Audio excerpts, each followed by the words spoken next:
پہلا یا دوسرا نقصان نہیں ہے جو امریکی بحریہ کو ہوا ہے. امریکہ کی فوج مسلسل پے در پے مشکلات سے دوچار ہے, نمٹ رہی ہے, ایک کے بعد ایک مصیبتیں آ رہی ہیں ان پہ. اس سے پہلے ان کے پاس جرال آر فورڈ جو ان کا ایک امریکی بحری بیڑا تھا, انتہائی جدید 13 ارب 20 کروڑ ڈالر مالیت کا بحری بیڑا, جس پہ بہت زیادہ ناز تھا امریکہ کی بحریہ کو, ڈونلڈ ٹرمپ کو. اور جب کہتے تھے کہ یہ امریکی بحری بیڑا جب کسی طرف روانہ ہوتا ہے تو اس ملک کے لیے واضح پیغام ہوتا ہے کہ اس کو سرنڈر کر دینا چاہیے, کیونکہ یہ اتنا طاقتور ہے,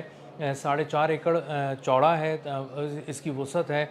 اس کے علاوہ یہ 4 فٹ بال اسٹیڈیمز کے برابر ہے. تو اگر یہ کسی کی طرف روانہ ہوتا ہے تو اس کے اوپر طیارے ہیں, جدید توپیں لگی ہوئی ہیں, سرویلنس کا بہترین نظام ہے, بہترین نیویگیشن سسٹم لگا ہوا ہے. تو یہ جس طرف جاتا ہے اس طرف اس ملک کو تباہ کر دیتا ہے یا اس کو سرنڈر کرا دیتا ہے. اور یہی ایک وجہ تھی کہ ڈونلڈ ٹرمپ بہت زیادہ کانفیڈنٹ تھے, لیکن ہوا کچھ ایسا کہ اس پہ 17 زاویوں سے وار کیے ایران نے, اور پہلے کہا کہ ہم اس کو نشانہ بنا سکتے ہیں تو سب ہنسنے لگے. انہوں نے کہا کہ نہیں, ایران کے پاس یہ کیپیسٹی نہیں ہے کہ وہ اتنی کیپیبلٹی نہیں ہے کہ وہ اس کو جا کے نشانہ بنا سکے, ان کی کیپیسٹی بھی نہیں ہے کہ اتنا وسیع و عریض قسم کے ایک پورا شہر جو تیرتا ہوا شہر ہے, دفاعی شہر, اس کو آپ جا کے نشانہ بنا سکیں گے. کیسے بنائیں گے, ہم تو آپ کے میزائلز کو بہت دور سے دیکھ لیں گے اور تباہ کر دیں گے. لیکن اندازہ ہوا کہ اس کو جیم کر کے, الیکٹرانک وارفیئر کے ذریعے, جی پی ایس کے ذریعے جیمنگ کر کے اس کو تباہ کیا. اس میں بہت زیادہ ناقابل تلافی نقصان سے اس کو دوچار کیا, اور اس کو 17 زاویوں سے ایران نے نشانہ بنایا. اور یہ الفاظ ڈونلڈ ٹرمپ کو کہنے پڑے کہ اسے 17 زاویوں سے نشانہ بنایا گیا, اور اس کے بعد اس کو واپس بھیجا گیا ہے, اور وہ اب جنگی میدان میں کسی قابل نہیں رہا. اسی طرح امریکہ کا بحری بیڑا ابراہم لنکن, جس پہ ان کو بہت زیادہ ناز تھا اور بہت کانفیڈنٹ تھے کہ ہم یہ ایران کی طرف بھیج رہے ہیں تو کچھ ایک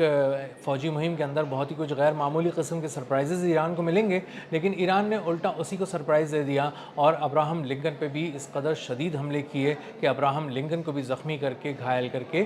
واپس بھیج دیا, اور اب اس کی مرمت کی جا رہی ہے. اور یہ 2 بحری بیڑے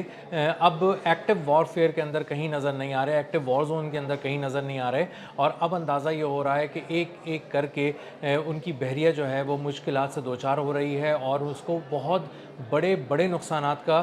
سامنا کرنا پڑ رہا ہے. ابھی کل ہی کی بات ہے کہ اسٹریٹ آف ہارموز میں, آبنائے ہرمز کے قریب جب جانے والا ایک جنگی جہاز امریکہ کا, جس کے بارے میں کہا گیا ایران کی جانب سے کہ 2 میزائل داغے گئے اور اس کو نشانہ بنایا گیا اور اس کو وہاں سے بھاگنا پڑا. گو کہ اس کو پینٹاگون کنفرم نہیں کرتا, لیکن ایران اس کو کنفرم کر رہا ہے. بہت سارے آزاد میڈیا نے اس کو لکھا کہ ایران نے اٹیک کیا ہے, اور اس کی ویڈیو بھی دی ہے کہ کس طرح انہوں نے میزائل وہاں سے داغے ہیں اور کس طرح ان کے بحری جنگی جہاز کو نشانہ بنایا ہے. تو امریکہ کی جو بحریہ ہے, امریکہ کی جو فضائیہ ہے, امریکہ کی جو بری فوج ہے, اس کو انتہائی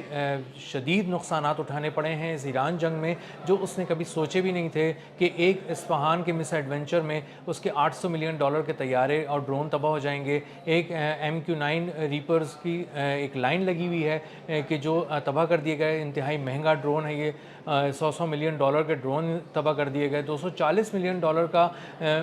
4QC ٹرائٹون جو ان کا ڈرون تھا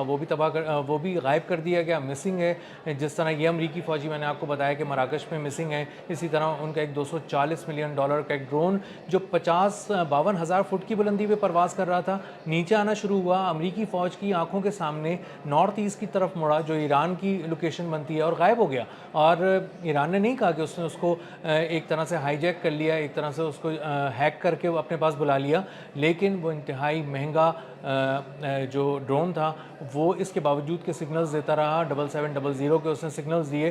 جو کہ بتاتے ہیں کہ میرا کنیکشن ٹوٹ رہا ہے, میں مشکل میں ہوں اور میری مدد کی جائے کسی طرح سے بھی. سینٹرل کمانڈ کو بھیجتا ہے وہ, لیکن وہ کمانڈ سینٹر اس کو پڑھنے کے باوجود بھی دیکھتا رہا, لیکن وہ رڈار سے غائب ہو گیا اور پتہ نہیں کہاں چلا گیا. وہ پھر امریکی فوج کو نہیں ملا. تو امریکہ کی فوج مسلسل مشکلات سے دوچار ہے, اور اب بہت بڑے پیمانے پہ ریسکیو آپریشن کیا جا رہا ہے مراکش کے اندر, پانیوں کے اندر, زمین میں, پہاڑوں میں, ہر جگہ پر. اور دیکھا جا رہا ہے کہ کہاں چلے گئے وہ امریکی فوجی جو آئے تھے یہاں پر نیول ایکسرسائزز کے لیے, لیکن وہ گئے اور اچانک غائب ہو گئے اور کسی نے نہیں دیکھا کہ وہ کہاں چلے گئے. اور یہ ایک بہت بڑا نقصان ہے. جو افریقن کمانڈ ہے امریکی فوج کی, وہ مسلسل اس کے ساتھ میڈیا رابطے میں ہے, جاننا چاہتا ہے اس سے کہ وہ فوجی کہاں گئے, کیا وہ ملے یا نہیں ملے. لیکن یہ ضرور ہے کہ ایک بہت بڑے پیمانے پر ریسکیو کا آپریشن کیا جا رہا ہے, اور آنے والے دن ہی بتا بتائیں گے کہ وہ امریکی فوجی مراکز سے ملے یا وہ کہیں غائب ہوئے تو کہاں چلے گئے، کوئی نہیں جانتا۔ اب تک کے لیے اتنا ہی، ملتے ہیں اگلی ولاگ میں کسی نئے خبر، نئے تجزیے اور نئے زاویے کے ساتھ۔ اللہ حافظ۔